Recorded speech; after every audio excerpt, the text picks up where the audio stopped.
Um projeto de emenda constitucional apresentado na Assembleia Legislativa de Mato Grosso pretende colocar fim à lista tríplice para o cargo de Procurador-Geral de Justiça, chefe do Ministério Público Estadual e também Defensor Público Geral. A proposta exige que o mais votado pelas instituições seja o titular das respectivas, como um caso aí, Ministério Público e Defensoria. Sobre esses outros assuntos, eu converso agora ao vivo com o autor da PEC, o deputado estadual Emanuel Pinheiro, do Partido da República. Bom dia, obrigado pela presença aqui com a gente. Bom dia, doutor Carlos. Eu que agradeço mais uma vez estar aqui. Antes da gente falar da sua proposta, vamos falar qual que é a situação de momento. O que a Constituição Estadual determina para esses cargos que chefiam Ministério Público Estadual e Defensoria Pública? Bom, para se escolher o chefe do Ministério Público Estadual ou da Defensoria Pública, vai haver a cada 2 anos uma eleição envolvendo todos os membros, no caso do MP, do Ministério Público ou da Defensoria.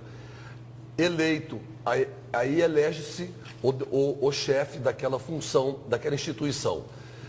Por exemplo, se tem, como foi o caso do Ministério Público ano passado, 4 foram candidatos. Você pega os 3 mais votados e encaminha uma lista tríplice ao governador para que ele escolha qual dos 3 ele vai nomear. Ora, então, isso não é nada legítimo, além de ser um desrespeito à instituição, é uma afronta à democracia e você tira a legitimidade do mais votado, podendo gerar uma crise sem precedente daquela instituição que escolheu aquele mais votado para chefiá-la nos próximos 2 anos. Assim determina a atual Constituição. O escolhido também não fica devendo favores ao governador que escolhe? Acaba devendo também, porque ele foi o mais votado, mas pode ser preterido em detrimento do segundo ou do terceiro colocado, que pode ter uma articulação política melhor, pode ter uma aproximação maior com aquele governador que estiver no poder no momento. Por outro lado, também isso não é uma forma de um poder controlar o outro, para que não haja aí, por exemplo, uma instituição superior à outra, haja aquele equilíbrio, a harmonia entre os poderes? Essa escolha não seria para isso também, deputado? Veja bem, uma coisa é o poder. Poder só existem 3, legislativo, executivo e judiciário. Ministério Público e Defensoria Pública são funções essenciais à justiça. A Constituição é clara, então está havendo um pouco de confusão na teoria de freios e contrapesos que existem entre os poderes para evitar que o poder abuse do outro, que haja superpoder, que haja tirania por parte de algum membro de determinado poder. Vamos então agora à sua proposta. O que o senhor propõe então? Acabar com a lista tríplice, respeitar a vontade da maioria, respeitar a autonomia da instituição, garantindo a legitimidade do mais votado. Ou seja, chegou o momento da eleição para o Ministério Público, para chefe, para Procurador-Geral de Justiça, no caso do Ministério Público, ou Defensor Público Geral, no caso da Defensoria Pública. O mais votado pela instituição será nomeado pelo governador como chefe daquela instituição. Acaba com essa história pouco legítima, aliás, ilegítima, de lista tríplice, que acaba sendo aí uma ameaça à autonomia da instituição, uma ameaça à democracia e coloca em risco o próprio funcionamento dessa instituição no momento em que você escolhe um chefe que não representa a vontade da maioria. Isso é um perigo para a democracia e para o livre funcionamento de uma instituição tão importante para a democracia, como é o caso do Ministério Público ou da Defensoria Pública. Qual que é o caminho dessa proposta sua na Assembleia Legislativa? Ela deu entrada agora, deve passar por quais comissões até ser aprovada ou não? Antônio Carlos, por ser uma PEC, um projeto de emenda constitucional, ela sofre um rito mais demorado e mais polêmico e mais complexo. Por exemplo, para apresentar, eu tenho que ter o apoio de 7 deputados, comigo 8.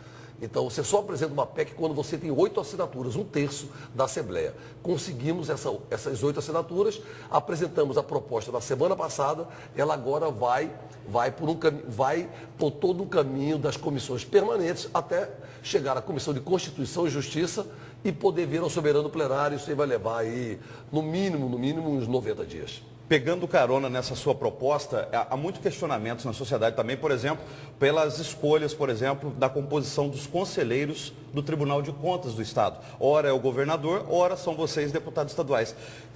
Pegando carona nessa sua proposta, não poderia haver uma mudança também nesse sentido aí? Já estou estudando isso e todo esse trabalho que estamos fazendo na Assembleia já está gerando uma cobrança de nossa parte com relação ao Tribunal de Contas. O que importa nisso tudo, e eu pretendo, estou correspondendo a essa expectativa da sociedade, é que os poderes, Executivo, Legislativo e Judiciário, que as funções essenciais à Justiça, como Defensoria Pública e Ministério Público, e os órgãos, como é o caso do Tribunal de Contas, trabalhem em benefício da sociedade. Você tem que abrir esses poderes e instituições para que elas trabalhem o mais próximo possível do cidadão.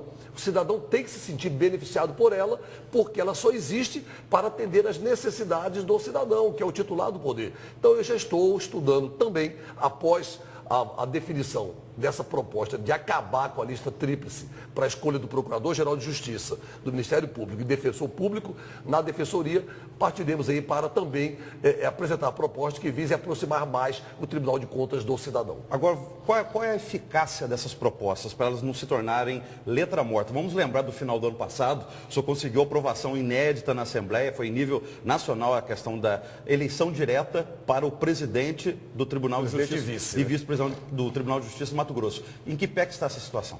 Essa emenda foi aprovada. Ela é a emenda 67/2013 da Constituição do Estado de Mato Grosso e a próxima eleição para o presidente do Tribunal de Justiça será na última sessão de outubro, deverá ser feito diretamente com todos os juízes de direito e desembargadores votando. Está implantado em Mato Grosso as eleições diretas para o presidente e vice-presidente do Tribunal de Justiça.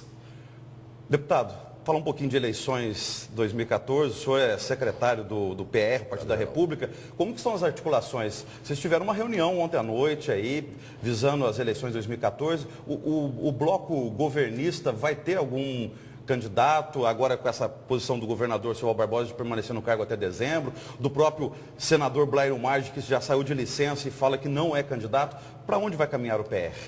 O PR está preocupado e, claro, nós vamos continuar mantendo o diálogo e conversando com todos aqueles partidos e políticos que tenham proposta para Mato Grosso e queiram discutir Mato Grosso. Mas a nossa preocupação maior nesse momento agora é cumprir os compromissos de campanha em 2010, que nos comprometemos com a sociedade mato-grossense de entregar um Estado melhor do que aquele que recebemos do período do ex-governador e senador da República, Blairo Maggi.